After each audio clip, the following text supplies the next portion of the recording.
AG ನ್ಯೂಸ್ಗೆ ಸ್ವಾಗತ. ಜಾತಿ ಗಣತಿ ಬಗ್ಗೆ ಕಾಂಗ್ರೆಸ್ ನಾಯಕರಲ್ಲಿಯೇ ಗೊಂದಲವಿದೆ. ಡಿಸಿಎಂ ಒಂದು ರೀತಿಯ ಹೇಳಿಕೆ ಕೊಡ್ತಾರೆ, ಉಳಿದ ಸಚಿವರು ಮತ್ತೊಂದು ಹೇಳಿಕೆ ಕೊಡುತ್ತಿದ್ದಾರೆ.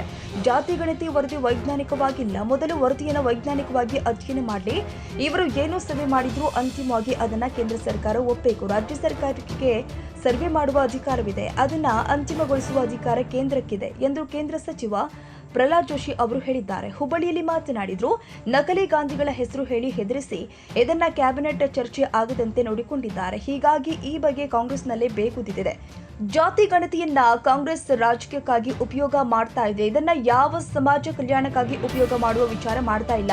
ತಮ್ಮ ವೋಟ್ ಬ್ಯಾಂಕ್ ಉಳಿಸಿಕೊಳ್ಳಲು ವರದಿ ಬಹಿರಂಗ ಮಾಡಿದೆ ಎಂದಿದ್ದಾರೆ. ನೋಡಿ, ಇದರಲ್ಲಿಯೂ ಸಹಿತ ಅವರೇ ಹೇಳಿದ್ದಾರೆ. ಇವತ್ತು ಶ್ರೀಮಾನ್ ಡಿ ಕೆ ಶಿವಕುಮಾರ್ ಅವರ ಸ್ಟೇಟ್ಮೆಂಟೇ ಬಂದಿದೆ. ಇದು ಸಮೀಕ್ಷೆ, ಈ ಸಮೀಕ್ಷೆಯನ್ನು ಅಧ್ಯಯನ ಮಾಡಿ ಮುಂದೆ ತೀರ್ಮಾನ. ಅವರಲ್ಲೇ ಗೊಂದಲ ಇದೆ. ಹಾಗಾಗಿ ಮೊದಲ ಸರಿಯಾಗಿ ಸೈಂಟಿಫಿಕ್ ಆಗಿ ವರದಿಯನ್ನು ತರಿಸಿ ಸಮೀಕ್ಷೆಯನ್ನು ಮಾಡಲಿ. ಗಣತಿಯನ್ನು ಮಾಡುವಂಥ ಅಧಿಕಾರ ಇರೋದು ಭಾರತದ ಸಂವಿಧಾನ ಪ್ರಕಾರ ಭಾರತ ಸರ್ಕಾರಕ್ಕೆ ಮಾತ್ರ. ಇವರು ಸಮೀಕ್ಷೆ ಮಾಡ್ಬೋದು. ಆ ಸಮೀಕ್ಷೆನೂ ಅನ್ಸೈಂಟಿಫಿಕ್ ಆಗಿದೆ ಅಂತ ಬಾರಿ ಬಾರಿ ಹೇಳಿದ್ದಾರೆ. ನಕಲಿ ಗಾಂಧಿಗಳ ಹೆಸರು ಹೇಳಿ ಅವರು ಹೆದರಿಸಿ ಮೊನ್ನೆ ಕ್ಯಾಬಿನೆಟಲ್ಲಿ ಇದು ಚರ್ಚೆ ಆಗಲಾರದನ್ನು ಮಾಡಿದ್ದಾರೆ. ಅದರ ಸಾಕಷ್ಟು ಒಳಗುದಿಗಿದೆ. ಮೊದಲು ಕಾಂಗ್ರೆಸ್ ಪಾರ್ಟಿ ತನ್ನ ನಿಲುವು ಸ್ಪಷ್ಟಪಡಿಸಲಿ.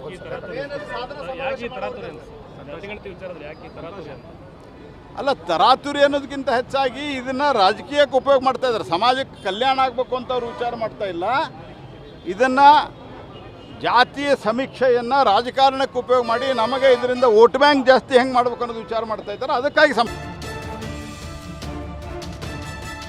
ಕನ್ನಡಿಗರ ಮೆಚ್ಚಿನ ನಿಮ್ಮ ಎಜೆ 24/7 ನ್ಯೂಸ್ ಕನ್ನಡ ವಾಹಿನಿ ಇದೀಗ ಟಿವಿಯಲ್ಲಿ ಲಭ್ಯ.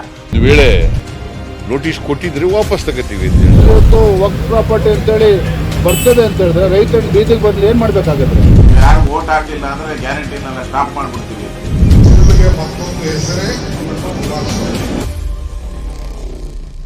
ಕರ್ನಾಟಕ ಮತ್ತು ದೇಶ ವಿದೇಶ 360 ಡಿಗ್ರಿ ಸುದ್ದಿ ಹಾಗೂ ಉತ್ತರ ಕರ್ನಾಟಕ, ಬೆಳಗಾವಿ, ಬಾಗಲಕೋಟೆ, ಧಾರವಾಡ, ಹಾವೇರಿ, ಗದಗ, ಬಿಜಾಪುರ ಜಿಲ್ಲೆಯ ಕ್ಷಣ ಕ್ಷಣದ ವಿವರವನ್ನ ಪಡೆಯುವುದಕ್ಕೆ ಎಜೆ 24/7 ನ್ಯೂಸ್ ಕನ್ನಡ ವಾಹಿನಿಯನ್ನ ಲೈಕ್ ಮಾಡಿ, ವಿಡಿಯೋಗಳನ್ನ ಶೇರ್ ಮಾಡಿ, ಕಮೆಂಟ್ ಮಾಡುವ ಮೂಲಕ ನಮ್ಮ ವಾಹಿನಿಗೆ ಸಹಕಾರ ನೀಡಿ ಮತ್ತು ಚಾನೆಲ್ ಅನ್ನ ಸಬ್ಸ್ಕ್ರೈಬ್ ಮಾಡಿ.